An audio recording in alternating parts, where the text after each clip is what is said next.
Thank you so much for the invitation. I've been looking forward to giving you some insights in what we have been doing with psychedelics.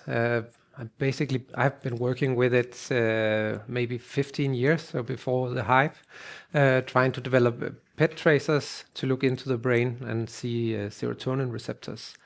And I got a perfect introduction by two very good speakers here to talk about this.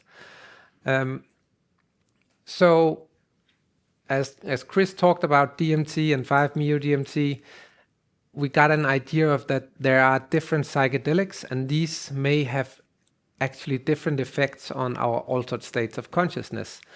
And if you look into the serotonergic psychedelics, they don't only contain DMT and 5-MeO-DMT, but more like what we call classic sometimes, psilocybin, mescaline, and LSD as well.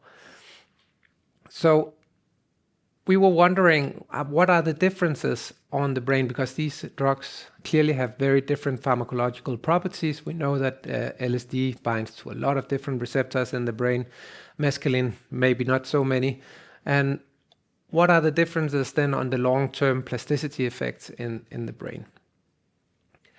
So one thing that's difficult is that we're doing rat research, right? We're looking in rodents, and you can't really ask a rodent when is it having psychedelic effects in the same way as you, Chris, can talk with his patients and see the microphenomenology. So when is a rat actually having a psychedelic effect? And Alfred, you also showed the wet back shakes or head twitches in mice, and if you look at the rat, it also do a similar behavior. So it has a wet back shake when you increase the dose of a psychedelic drug due to the activity of the serotonin 2A receptor. And you can then count these. There are not as many in rats as there are in mice, but you can see that it peaks around 1 milligram per kilo of psilocybin. But this is not the only way we can actually figure out if these drugs are activating the right receptor in the brain. So when you look in the human, you can look at the serotonin 2A receptor density using PET imaging, and you can look at how much does psilocin occupy the receptor when it's given to humans. This correlates very well with the intensity of the drug experience, and then you can figure out at what dose or what occupancy is these drugs starting to give hallucinations or psychedelic experiences. And we can actually do the same thing in rats. So we can scan the rats using PET imaging and look at the 5-HT2A receptors, and then we can give different doses of psilocybin or LSD, and then we can define doses from the occupancy that tells us that we occupy the same amount of receptors in the rat brain as would be needed in the human brain in order to do or give them a psychedelic effect.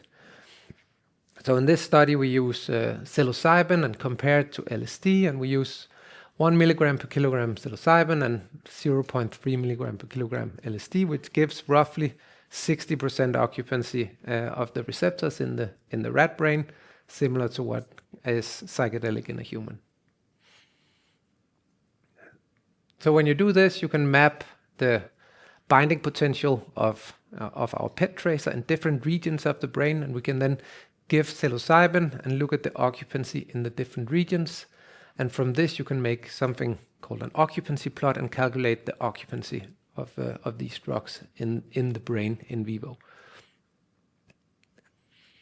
So in this way, we can determine a dose in rats that are psychedelic.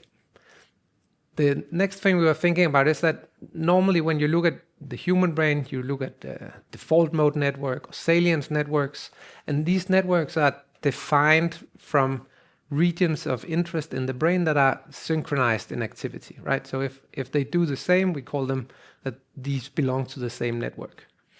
But the rat brain is very small, and we don't know what they're thinking at any given time, so we thought about going at it at a little different approach. So instead of doing these synchronizations, we looked at the biology and we determined the regions that we were going to include in our network prior to giving the scans and giving the drugs. And one network that is actually described in humans as being part of the psychedelic experience that we can also map in the rodent brain is the corticostriatal thalamocortical circuit, which contains part of the basal ganglia. It has the prefrontal cortex and the thalamus. and substantia nigra. And this network maps one-on-one to what is going on in the rodent brain. So we can look at different connectivities within this network and see if psychedelics does something to the regional connectivities between these. So here is a simplified representation of the corticostriatal thalamocortical circuit. We also developed another circuit based on what we know about anxiety and fear learning, which is called the cortical amygdala hippocampus hypothalamus circuit. And we know that these are biological connections between the regions, but they are of course very simplified in the way we represent them here. So what we actually do in the rat brain is also that we don't have the possibility with PET scanning in the way we do it to do multiple scans after each other and see changes in correlations over time. Because we use a tracer called FGG, which is radioactive sugar. It's injected in the rat, it's taken up in the brain, and then it kind of sits in the brain and sticks. But when we have a large population of animals, we can then map, for example, 2 regions in this network, and we can plot them here, and we can do this with multiple animals so that we get many plots, and we can plot region 1 versus region 2, and we can then create a correlation between these regions and look at changes that is happening between the correlations between these 2 regions, and then after giving psychedelics, what is happening to this correlation. Just a quick overview of the way we have set up the experiment. The animals are fasted overnight because they get a sugar, radioactive sugar, and they get an injection of either psilocybin, saline, or LSD. And then we give them IP injection of the radioactive tracer. They're then left awake and responding in their home cage to do whatever they want for 45 minutes. And FGG is taken up into the brain in this time. So it goes into the brain, it sticks, and it gets incorporated into all the cells. Then the animals are anesthetized and we PET scan them for 30 minutes. We do this in the same animals at baseline, in the acute active state, and 1 week later after the psychedelic experience. And then we do correlation analysis between all the regions in the networks. When you want to look at differences between correlations, you can't just take a t-test and see if there's any differences. So what we do is we scramble all the data, make a new novel distribution called a permutation test, and then we can test our measured difference towards this novel distribution, and we can see if we have a significant change in correlations between states.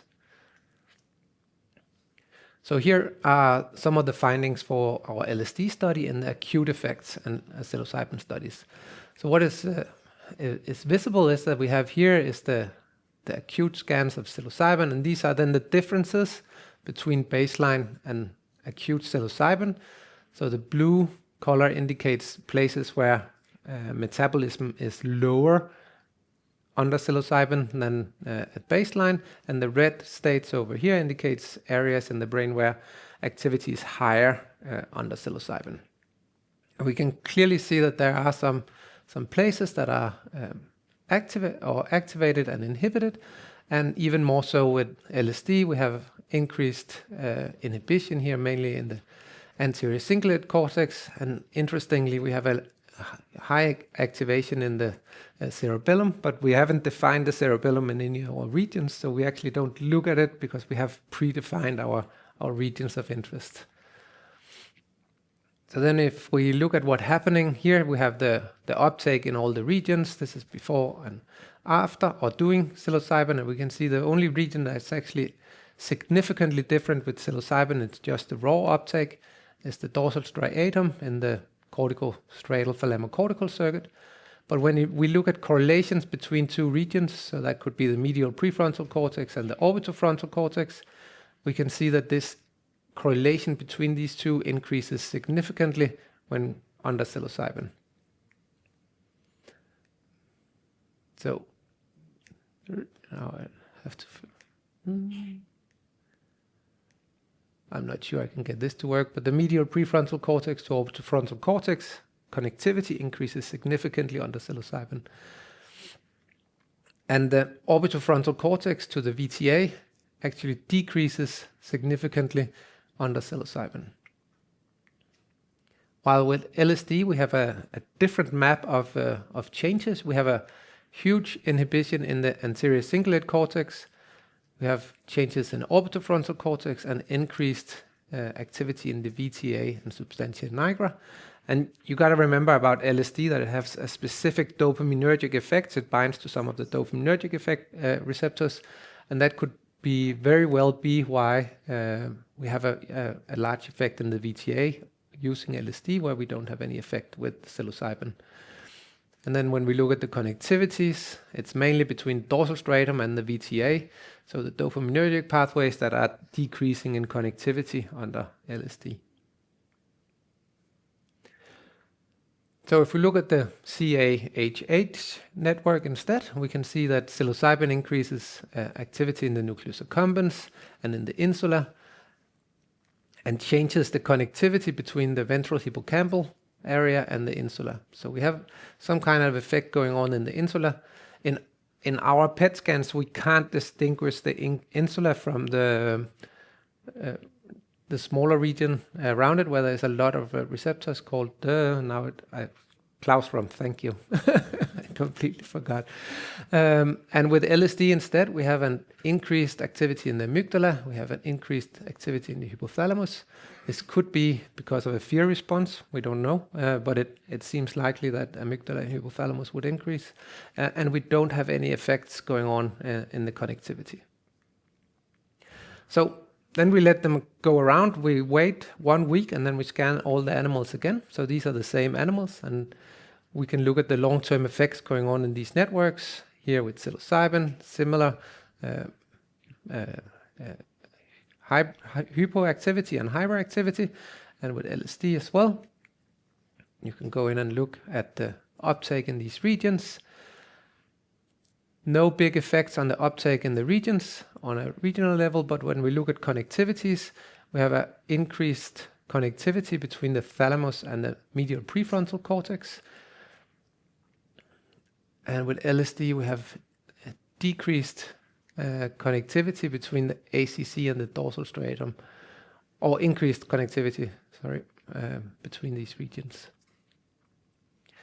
When we look at the CAHH network, we have increased connectivity between medial prefrontal cortex and insula with psilocybin, and we don't have any effects with LSD. So to sum this up, we get different effects if we look with psilocybin and we look with LSD, which is also, it was our hypothesis that these drugs would be different in the brain acutely and long term, because we have different pharmacological properties of these drugs. And we can also see different long-term changes. So what does that mean for the outcome? It means that probably not all serotonergic psychedelics are alike. And if we are going to go in and treat patients in the future, we might need to pick whatever drug we want to pick to treat the disease, if it's DMT, LSD, or psilocybin used to treat the different disorders. That might very well be that we come out in a state at the end where we have to pick the better one for the disease that we are trying to treat.